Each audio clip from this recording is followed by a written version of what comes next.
गुरुर्ब्रह्मा गुरुर्विष्णु गुरुर्देवो महेश्वरा गुरुर्साक्षात् परब्रह्मं तस्मै ശ്രീ ഗുരവേ നമഃ. ഓം ശ്രീ ഗുരവേ നമഃ. ഓം ശ്രീ ഗുരുഭ്യോ നമഃ. എല്ലാവർക്കും നമസ്കാരം. 2026 മെയ് 3 മുതൽ 9 വരെ, അതായത് മലയാള വർഷം 1201 ആണ്ട്, മേടം 20 മുതൽ 26 വരെയുള്ള വാരഫലമാണ് പറയാൻ പോകുന്നത്. ആദ്യമായി മേടക്കൂറിൻ്റെ ഫലങ്ങളാണ്. അശ്വതി, ഭരണി, കാർത്തികയുടെ ആദ്യപാദം എന്നീ നക്ഷത്രങ്ങളാണ് മേടക്കൂറിലുള്ളത്. ഇവർക്ക് ജന്മത്തിൽ ബുധനും രവിയും, ധനസ്ഥാനത്ത് ശുക്രൻ, സഹോദരസ്ഥാനത്ത് വ്യാഴം, വ്യയസ്ഥാനത്ത് കുജനും ശനിയും എന്നിങ്ങനെ സഞ്ചരിക്കുന്ന സമയമാണ്. പലതരത്തിലുള്ള രോഗങ്ങളും കോപവർദ്ധനവും ഉണ്ടാകും. അഗ്നി, ആയുധം, വാഹനം എന്നിവ സൂക്ഷിച്ച് കൈകാര്യം ചെയ്യുക. ഭയവും സ്വാതന്ത്ര്യക്കുറവും ഉണ്ടാകും. ദ്രവ്യനഷ്ടവും ഉഷ്ണരോഗങ്ങളും ഉണ്ടാകാനിടയുണ്ട്. ബന്ധുക്കളുമായി കലഹത്തിന് സാധ്യത കാണുന്നു. സ്ഥാനഭ്രംശം, കാര്യതടസ്സം എന്നിവ ഉണ്ടാകാനിടയുണ്ട്. വിവിധ ഭൗതിക സുഖങ്ങൾ ലഭിക്കുമെങ്കിലും അതൊന്നും അനുഭവിക്കാൻ കഴിയാത്ത സാഹചര്യമുണ്ടാകും. ശത്രുവർദ്ധനയും മനോദുഃഖവും ഉണ്ടാകാനിടയുണ്ട്. ദോഷപരിഹാരാർത്ഥം ശിവപ്രീതി, ഭദ്രകാളി പ്രീതി, ശാസ്താപ്രീതി, മഹാവിഷ്ണു പ്രീതി എന്നിവ വരുത്തുക. അടുത്തത് ഇടവക്കൂറിൻ്റെ ഫലങ്ങളാണ്. കാർത്തിക മുക്കാൽ, രോഹിണി, മകയിരത്തിൻ്റെ ആദ്യത്തെ പകുതി എന്നീ നക്ഷത്രങ്ങളാണ് ഇടവക്കൂറിലുള്ളത്. ഇവർക്ക് വ്യയസ്ഥാനത്ത് ബുധനും രവിയും, ജന്മത്തിൽ ശുക്രനും, ധനസ്ഥാനത്ത് വ്യാഴവും, ലാഭസ്ഥാനത്ത് കുജനും ശനിയും സഞ്ചരിക്കുന്ന സമയമാണ്. ധനലാഭം ഉണ്ടാകും. ദാമ്പത്യ സൗഖ്യവും മൃഷ്ടാന്നലാഭവും പ്രതീക്ഷിക്കാം. ശത്രുനാശവും കുടുംബസുഖവും ഉണ്ടാകും. ആരോഗ്യകാര്യങ്ങളിൽ പ്രത്യേകം ശ്രദ്ധിക്കുക. വിദ്യാർത്ഥികൾക്ക് പഠനത്തിൽ താല്പര്യം കുറയാനിടയുണ്ട്. അധികാരികളുടെ പ്രീതി ലഭിക്കാനിടയുണ്ട്. സ്വാതന്ത്ര്യക്കുറവ്, സർക്കാർ ഗുണാനുഭവങ്ങൾ, ബന്ധുസമാഗമം എന്നിവ പ്രതീക്ഷിക്കാം. ജോലിഭാരം വർദ്ധിക്കാനിടയുണ്ട്. ദോഷപരിഹാരാർത്ഥം ശിവപ്രീതി, ശ്രീകൃഷ്ണപ്രീതി എന്നിവ വരുത്തുക. അടുത്തതായി മിഥുനക്കൂറിൻ്റെ ഫലങ്ങളാണ്. മകയിരത്തിൻ്റെ അവസാനത്തെ പകുതി, തിരുവാതിര, പുണർദം, മുക്കാൽ എന്നീ നക്ഷത്രങ്ങളാണ് മിഥുനക്കൂറിലുള്ളത്. ഇവർക്ക് ലാഭസ്ഥാനത്ത് ബുധനും രവിയും, വ്യയസ്ഥാനത്ത് ശുക്രൻ, ജന്മത്തിൽ വ്യാഴം, കർമ്മസ്ഥാനത്ത് കുജനും ശനിയും എന്നിങ്ങനെ ഗ്രഹങ്ങൾ സഞ്ചരിക്കുന്ന സമയമാണ്. അനുകൂലമായ സ്ഥാനമാനങ്ങൾ ലഭിക്കാനിടയുണ്ട്. രോഗത്തിന് ശമനമുണ്ടാകും.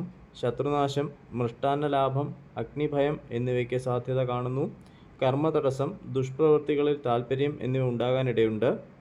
കുടുംബസൗഖ്യവും മനസ്സന്തോഷവും ഉണ്ടാകും. വരവും ചെലവും തമ്മിൽ പൊരുത്തപ്പെടാതെ വരും. വസ്ത്രാഭരണാദികൾ ലഭിക്കാനിടയുണ്ട്.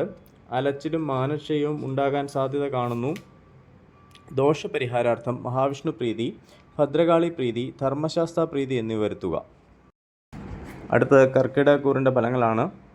പുണർദം അവസാന പാദം, പൂയം, ആയില്യം എന്നീ നക്ഷത്രങ്ങളാണ് കർക്കിടകക്കൂറിലുള്ളത്. ഇവർക്ക് കർമ്മസ്ഥാനത്ത് ബുധനും രവിയും, ലാഭസ്ഥാനത്തിൽ ശുക്രനും, വ്യയസ്ഥാനത്ത് വ്യാഴവും, ഭാഗ്യസ്ഥാനത്ത് കുജനും ശനിയും സഞ്ചരിക്കുന്ന സമയമാണ്.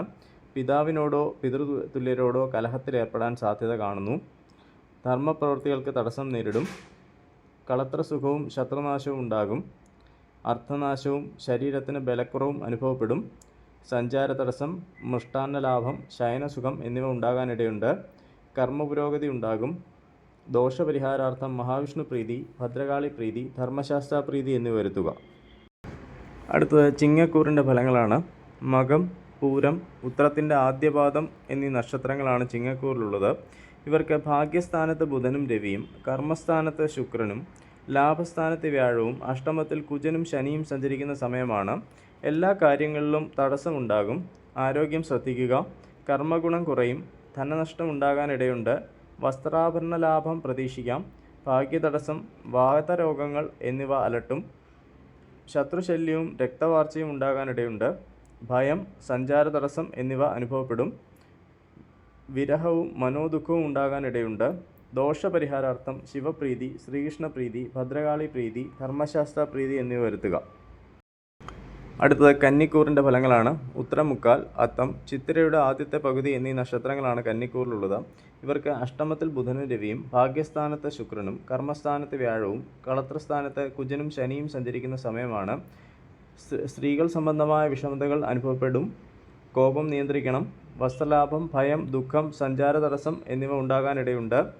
ഭാര്യാകലഹവും ഉദരരോഗങ്ങളും ഉണ്ടാകാൻ സാധ്യത കാണുന്നു. സന്താന ഗുണം ഉണ്ടാകും. ദ്രവ്യനാശവും കർമ്മവൈകല്യവും പ്രതീക്ഷിക്കാം. ധർമ്മപ്രവൃത്തികൾ താൽപ്പര്യം വർദ്ധിക്കും. ബന്ധുക്കളുമായി കലഹത്തിനിടയുണ്ട്. ജീവിത പങ്കാളിയുടെ ആരോഗ്യകാര്യങ്ങളിൽ പ്രത്യേകം ശ്രദ്ധിക്കുക. ദോഷപരിഹാരാർത്ഥം ശിവപ്രീതി, ശാസ്താപ്രീതി, മഹാവിഷ്ണു പ്രീതി, ഭദ്രകാളി പ്രീതി എന്നിവ വരുത്തുക. അടുത്തത് തുലാക്കൂറിൻ്റെ ഫലങ്ങളാണ്. ചിത്തിര അവസാനത്തെ പകുതി, ചോതി, വിശാഖം, മുക്കാൽ എന്നീ നക്ഷത്രങ്ങളാണ് തുലാക്കൂറിലുള്ളത്.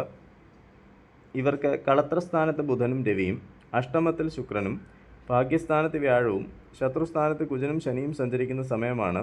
ശത്രുനാശവും രോഗശാന്തിയും ഉണ്ടാകും. ധനലാഭം പ്രതീക്ഷിക്കാം. ഗൃഹോപകരണങ്ങൾ വാങ്ങാനിടയുണ്ട്. ഭാഗ്യവർദ്ധനവും കുടുംബസുഖവും ഉണ്ടാകും. സ്വജനവിരോധവും ഉറക്കമില്ലായ്മയും അലട്ടും. ശത്രുക്കളുമായുള്ള പിണക്കത്തിന് നിവൃത്തിയുണ്ടാകും. മാനക്ഷയം, വസ്ത്രലാഭം, ഭയം എന്നിവ ഉണ്ടാകാനിടയുണ്ട്. ഉദരരോഗങ്ങൾക്ക് സാധ്യത കാണുന്നു. സഞ്ചാരക്ലേശം വർദ്ധിക്കും. ദോഷപരിഹാരാർത്ഥം ശ്രീകൃഷ്ണപ്രീതി, ശിവപ്രീതി, ദുർഗാപ്രീതി എന്നിവ വരുത്തുക. അടുത്തത് വൃശ്ചികക്കൂറിൻ്റെ ഫലങ്ങളാണ്. വിശാഖം അവസാന പാദം, അനിഴം, തൃക്കേട്ട എന്നീ നക്ഷത്രങ്ങളാണ് വൃശ്ചികക്കൂറിലുള്ളത്. ഇവർക്ക് ശത്രുസ്ഥാനത്ത് ബുധനും രവിയും, കളത്രസ്ഥാനത്ത് ശുക്രനും, അഷ്ടമത്തിൽ വ്യാഴവും, പുത്രസ്ഥാനത്ത് കുജനും ശനിയും സഞ്ചരിക്കുന്ന സമയമാണ്. ശത്രുനാശവും ആഗ്രഹസാഫല്യവും ഉണ്ടാകും. ശയനസുഖം, ധനനഷ്ടം, വസ്ത്രലാഭം എന്നിവ ഉണ്ടായേക്കാം. ഉചിതമല്ലാത്ത ചിന്തകൾ മനസ്സിലെ അലട്ടും. പുത്രദുഃഖമുണ്ടാകും. ഭാഗ്യവർദ്ധനവും ഉന്നത സ്ഥാനപ്രാപ്തിയും ഉണ്ടാകാനിടയുണ്ട്.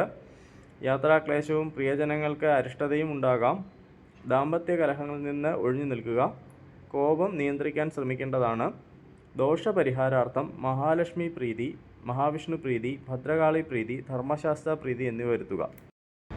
അടുത്തത് ധനുക്കൂറിൻ്റെ ഫലങ്ങളാണ്. മൂലം, പൂരാടം, ഉത്രാടത്തിൻ്റെ ആദ്യപാദം എന്നീ നക്ഷത്രങ്ങളാണ് ധനുക്കൂറിലുള്ളത്. ഇവർക്ക് പുത്രസ്ഥാനത്ത് ബുധനും രവിയും, ശത്രുസ്ഥാനത്ത് ശുക്രനും, കളത്രസ്ഥാനത്ത് വ്യാഴവും, സുഖസ്ഥാനത്ത് കുജനും ശനിയും സഞ്ചരിക്കുന്ന സമയമാണ്. മനോദുഃഖവും സുഖാനുഭവഹാനിയും ഉണ്ടാകും. ഒറ്റപ്പെടലുകളും മനോവിഷമങ്ങളും അനുഭവിക്കേണ്ടതായി വന്നേക്കാം. സഞ്ചാരം കൊണ്ട് ഗുണമുണ്ടാകും. ഭാര്യാപുത്രാദികളുമായി കലഹത്തിന് സാധ്യത. ഉദരരോഗങ്ങളും ബന്ധുക്കളെ കൊണ്ട് ഉപദ്രവവും ഉണ്ടായേക്കാം. മനപ്രയാസം, ശാരീരിക ബുദ്ധിമുട്ട്, ശയനസുഖം, മാനക്ഷയം എന്നിവ അനുഭവപ്പെടും. കിടപ്പ് രോഗികൾക്ക് അസ്വസ്ഥതകൾ വർദ്ധിക്കാനിടയുണ്ട്. ദോഷപരിഹാരാർത്ഥം ശ്രീകൃഷ്ണപ്രീതി, ശിവപ്രീതി, ഭദ്രകാളി പ്രീതി, ധർമ്മശാസ്ത്ര പ്രീതി എന്നിവ വരുത്തുക. അടുത്തത് മകരക്കൂറിൻ്റെ ഫലങ്ങളാണ്. ഉത്രാടം, മുക്കാൽ, തിരുവോണം, അവിട്ടത്തിൻ്റെ ആദ്യത്തെ പകുതി എന്നീ നക്ഷത്രങ്ങളാണ് മകരക്കൂറിലുള്ളത്. ഇവർക്ക് സുഖസ്ഥാനത്ത് ബുധനും രവിയും, പുത്രസ്ഥാനത്ത് ശുക്രനും, ശത്രുസ്ഥാനത്ത് വ്യാഴവും, സഹോദരസ്ഥാനത്ത് കുജനും ശനിയും സഞ്ചരിക്കുന്ന സമയമാണ്. കാര്യതടസ്സം ഉണ്ടാകും. ദാമ്പത്യ സൗഖ്യം കുറയും. ശയനസുഖം, ബന്ധുസമാഗമം, അമിതമായ ചെലവ് എന്നിവ ഉണ്ടാകാനിടയുണ്ട്. ശത്രുനാശം, വസ്ത്രാഭരണ ലാഭം എന്നിവ പ്രതീക്ഷിക്കാം. യാത്രാഗുണവും ബന്ധുസമാഗമവും ഉണ്ടാകും. സന്താന ഗുണവും ഗുരുജനപ്രാപ്തിയും പ്രതീക്ഷിക്കാം. സഹോദര ഗുണം, നാൽക്കാലി ലാഭം എന്നിവ ഉണ്ടാകാനിടയുണ്ട്. ദോഷപരിഹാരാർത്ഥം ശിവപ്രീതി, മഹാവിഷ്ണു പ്രീതി എന്നിവ വരുത്തുക.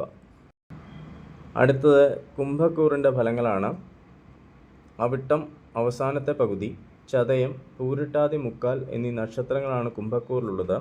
ഇവർക്ക് സഹോദരസ്ഥാനത്ത് ബുധനും രവിയും, സുഖസ്ഥാനത്ത് ശുക്രനും, പുത്രസ്ഥാനത്ത് വ്യാഴവും, ധനസ്ഥാനത്ത് കുജനും ശനിയും സഞ്ചരിക്കുന്ന സമയമാണ്. ധനനാശവും സുഖഹാനിയും ഉണ്ടാകും. സന്താനങ്ങൾക്കും ബന്ധുക്കൾക്കും അഭിവൃദ്ധി പ്രതീക്ഷിക്കാം. ദാമ്പത്യ സൗഖ്യവും സന്താന ഗുണവും കാണുന്നു. സഹോദരങ്ങളുമായി കലഹത്തിന് സാധ്യത. ഭാഗ്യദോഷം, സർക്കാരിൽ നിന്ന് ദോഷാനുഭവങ്ങൾ എന്നിവ ഉണ്ടായേക്കാം.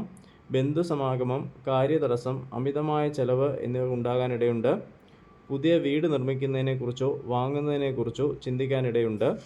ദോഷപരിഹാരാർത്ഥം ശ്രീകൃഷ്ണപ്രീതി, ഭദ്രകാളി പ്രീതി, ധർമ്മശാസ്ത്ര പ്രീതി എന്നിവ വരുത്തുക. അടുത്തതായി മീനക്കൂറിൻ്റെ ഫലങ്ങളാണ്. പൂരിട്ടാതി അവസാന പാദം, ഉത്രട്ടാതി, രേവതി എന്നീ നക്ഷത്രങ്ങളാണ് മീനക്കൂറിലുള്ളത്. ഇവർക്ക് ധനസ്ഥാനത്ത് ബുധനും രവിയും, സഹോദരസ്ഥാനത്ത് ശുക്രനും, സുഖസ്ഥാനത്ത് വ്യാഴവും, ജന്മത്തിൽ കുജനും ശനിയും സഞ്ചരിക്കുന്ന സമയമാണ്. മനപ്രയാസം, സാമ്പത്തിക ബുദ്ധിമുട്ട് എന്നിവ വർദ്ധിക്കും. അനാരോഗ്യം, ഭയം, ബന്ധുസമാഗമം എന്നിവ ഉണ്ടായേക്കാം. സ്വജനവിരഹവും ഉഷ്ണരോഗവും ഉണ്ടാകും. സംസാരം കൊണ്ട് ഗുണാനുഭവങ്ങൾക്ക് സാധ്യത. ബന്ധുക്കൾ മൂലമുള്ള ദുഃഖം ഉണ്ടാകാനിടയുണ്ട്. ശത്രുശല്യം കുറയും. അന്യദേശ യാത്രകൾ വേണ്ടി വന്നേക്കാം. ദോഷപരിഹാരാർത്ഥം ശിവപ്രീതി, മഹാവിഷ്ണു പ്രീതി, ഭദ്രകാളി പ്രീതി, ധർമ്മശാസ്ത്ര പ്രീതി എന്നിവ വരുത്തുക.